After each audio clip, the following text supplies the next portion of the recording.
Syrian airlines ने अभी अभी दमिश्क और मॉस्को के बीच सीधी उड़ानें फिर से शुरू की हैं। ये 18 महीने के निलंबन के बाद हुआ है, अब फिर से बहाल हो गया है, देश के सबसे महत्वपूर्ण अंतर्राष्ट्रीय मार्गों में से एक। हम कह सकते हैं ये सीरिया के दुनिया के साथ फिर से जुड़ने का ताजा संकेत है। अब शायद सबसे महत्वपूर्ण बात, दमिश्क का कहना कि पर्यटन में जबरदस्त वापसी हो रही है। बिल्कुल सही। तो वर्षों तक युद्ध और अलगाव के बाद दमिश्क अब एक बिल्कुल अलग छवि पेश करने की कोशिश कर रहा है, जिसमें खुले हवाई अड्डे, लौटते हुए पर्यटक और प्रवासी, और एक ऐसा देश है जो फिर से बाहरी दुनिया का स्वागत करने के लिए तैयार है। इसी सिलसिले में हमारे साथ सीरियाई पत्रकार और फिल्म निर्माता उमर अमुखद्दाद जुड़े हैं। हमारे साथ जुड़ने के लिए धन्यवाद। उमर, कई वर्षों तक सीरिया में छुट्टियां मनाने का विचार सच में असंभव सा लगता था। चलिए फिलहाल इतना ही कहते हैं। आप जानते हैं, क्या ये सच में अब बदलना शुरू हो गया है? खैर, मुझे यहाँ बुलाने के लिए धन्यवाद। वास्तव में ये गंभीर सुधार के संकेत हैं। मेरा मतलब है, चाहे जो लोग वापस आ रहे हैं वे निर्वासित सीरियाई हों या वे पर्यटक जो सीरिया का अनुभव करने के लिए उत्सुक हैं। मेरा मतलब है, आप जानते हैं कि युद्ध से पहले सीरिया वास्तव में पूरी दुनिया में पर्यटन के लिए एक प्रमुख गंतव्य था। और हाँ, इसका संबंध जमीनी स्तर पर सरकार की कार्रवाइयों से है, ताकि बुनियादी ढांचे के पुनर्वास को तेज किया जा सके। पिछले कुछ हफ्तों में वास्तव में उन्होंने डेर जोर अंतर्राष्ट्रीय हवाई अड्डा खोला, ताकि सीरिया के पूर्वी हिस्से को देश के बाकी हिस्सों से फिर से जोड़ा जा सके। और आज हमारे पास जर्मनी है। वास्तव में जर्मन निजी एयरलाइंस ने उस हवाई अड्डे के लिए उड़ान भरना शुरू कर दिया है, और साथ ही अलेप्पो अंतर्राष्ट्रीय हवाई अड्डे ने भी अपना संचालन शुरू कर दिया है। तुर्की और कुछ अन्य जगहों से उड़ानें आने लगी हैं, और साथ ही दमिश्क अंतर्राष्ट्रीय हवाई अड्डा भी। हाँ, ये स्पष्ट संकेत हैं कि सीरिया फिर से उबर रहा है और अपने पैरों पर खड़ा हो रहा है। और जल्द ही हम देख सकते हैं कि सीरिया फिर से विश्व मंच पर एक प्रमुख पर्यटन स्थल के रूप में उभर रहा है, जहां लोग आकर अनुभव कर सकते हैं। देखिए, मैं सच कहूं तो मैं वहां जाना पसंद करूंगा। दमिश्क निश्चित रूप से एक बहुत ही आकर्षक जगह है, लेकिन अगर मैं गलत हूं तो मुझे सुधारिए। उमर, देखिए, मुझे लगता है कि आने वाले कुछ ही वर्षों में दमिश्क और बेरूत में इजरायलियों का खुले तौर पर स्वागत ब्रुसेल्स और पेरिस से भी ज्यादा हो सकता है। क्या मैं कुछ ज्यादा बोल रहा हूं? नहीं, आप ज्यादा नहीं बोल रहे हैं। असल में कई इजरायली और जॉर्डन वासी सच में दमिश्क गए हैं, और पुराने दमिश्क भी गए हैं। सीरियाई यहूदी आबादी वापस आना शुरू हो गई है। दमिश्क में सिनेगॉग भी फिर से बनाया जा रहा है। दमिश्क एक बहुसांस्कृतिक शहर है, और ये हर जगह से सभी का स्वागत कर रहा है। आप जानते हैं कि इजराइल के साथ सारी समस्या बस तब तक है जब तक कोई समझौता नहीं हो जाता। तो हो सकता है मैं आपसे दमिश्क में एक कप कॉफी और बकलावा पर मिलूं, और हम साथ में दमिश्क में दुनिया के सबसे पुराने सिनेगॉग को देखें। ये बिल्कुल ठीक है। असल में सीरियाई लोग बहुत खुले विचारों वाले हैं। उन्हें अंतर्राष्ट्रीय मीडिया में लंबे समय से नकारात्मक रूप में दिखाया गया है, लेकिन असलियत में ऐसा नहीं है।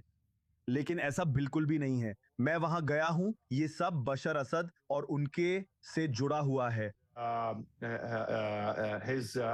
आप जानते हैं, उनके सीरियाई लोगों के खिलाफ किए गए इंतजाम और लंबे समय से विपक्ष को बदनाम करने की कोशिशें अंतर्राष्ट्रीय समुदाय को बुरे या नकारात्मक संदेश भेजना कि इन लोगों से दूर रहें, ये बुरे लोग हैं, जबकि ऐसा नहीं है।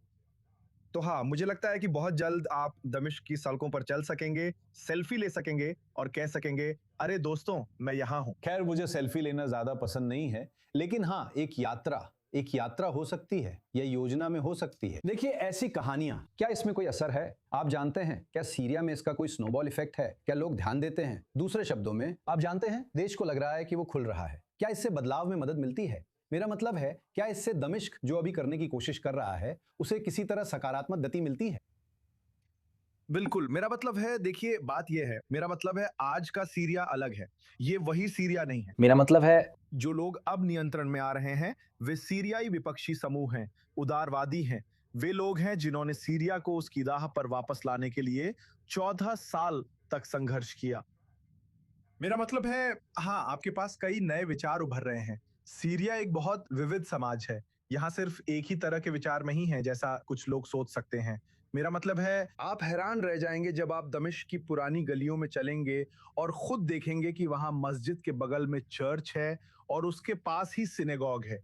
मेरा मतलब है, वहां आपको गैर आस्तिक लोग भी मिलेंगे। वहां हर तरह के विचार मौजूद हैं।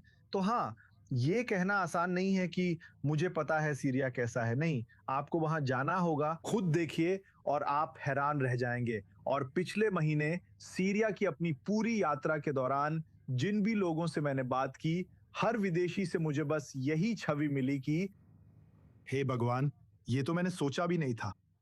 ये तो एक सकारात्मक प्रतिक्रिया लगती है, क्योंकि जाहिर है, जैसा कि हम यहाँ इजराइल में जानते हैं, अंतर्राष्ट्रीय स्तर पर जो दिखाया जाता है वो हमेशा देश के अंदर क्या हो रहा है उसे नहीं दर्शाता। तो ये बातचीत आंखें खोलने वाली थी। उमार, हमारे साथ जुड़ने के लिए धन्यवाद।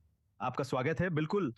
अब हम इस गंभीर कहानी को यहाँ स्टूडियो में लाते हैं, एक बार फिर जोनाथन कॉर्नरिचॉस के साथ। और स्पष्ट रूप से जोनाथन, जबकि सीरिया खुद को एक प्रमुख सुधार केंद्र फिर से खुलने और सामान्य स्थिति में लौटने के रूप में पेश करने की कोशिश कर रहा है, मुझे लगता है कि इजराइल इस दमिश्क शासन के प्रति सही रूप से सतर्क है। क्या इस तरह की आर्थिक बहाली, पर्यटन, इसे एक इजरायली सुरक्षा दृष्टिकोण से कैसे देखा जाता है? मेरा मतलब है, हम यहाँ सीमाओं पर कड़ी हकीकत का सामना कर रहे हैं। हाँ, मेरा मतलब है मैं इसका स्वागत करता हूँ और मैं चाहता हूँ कि सीरियाई लोग समृद्ध हों और वे अपनी अर्थव्यवस्था और अपने देश का भविष्य बना सकें। सीरियाई लोगों के लिए वे शरणार्थी जो लाखों की संख्या में यूरोप में रहे हैं, ताकि वे अपने घर वापस जा सकें।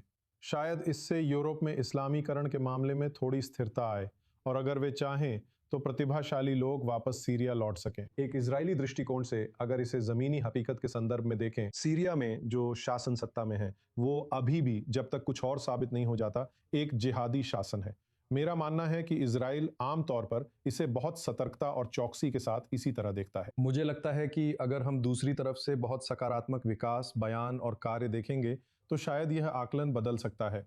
लेकिन 7 अक्टूबर के बाद जब इजराइल सीमा के दूसरी तरफ देखता है तो उसे एक संभावित भविष्य का खतरा दिखाई देता है, जिसे फिलहाल सीरिया के अंदर इजरायली सैनिकों की अग्रिम तैनाती से कम किया गया है। मुझे लगता है कि इजराइल ने सुरक्षा वार्ताओं के लिए अपना हाथ क्या आपको बढ़ाया लगता है कि इजराइल की तरफ से एक कूटनीतिक नहीं, पहल मैं- काफी रही है?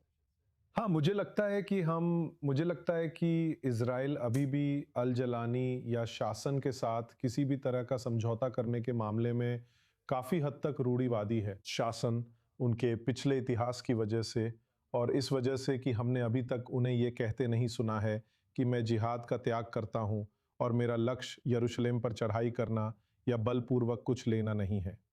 जब ऐसा होगा तब शायद इजराइल अपना रुख बदलेगा। जोनाथन एनरिकेस, हम आपको अब जाने देंगे। हमारे साथ जुड़ने के लिए धन्यवाद।